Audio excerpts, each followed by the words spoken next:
you see a red Ferrari, you think fast. If you have an S2000, how can you make it look faster? Having a red badge makes the S2000 look faster. This is a special, vibrant and reflective red. Why buy an expensive new badge? Why buy a badge that's not as bright as this one? All you need is your original badge and red reflective vinyl. You use clear tape to trace the shape of the badge. You use the tracing to cut out the parts around the H symbol.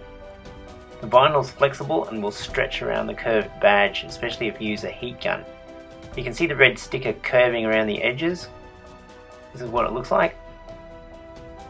And at night time, this is an example of the reflective vinyl showing up with light.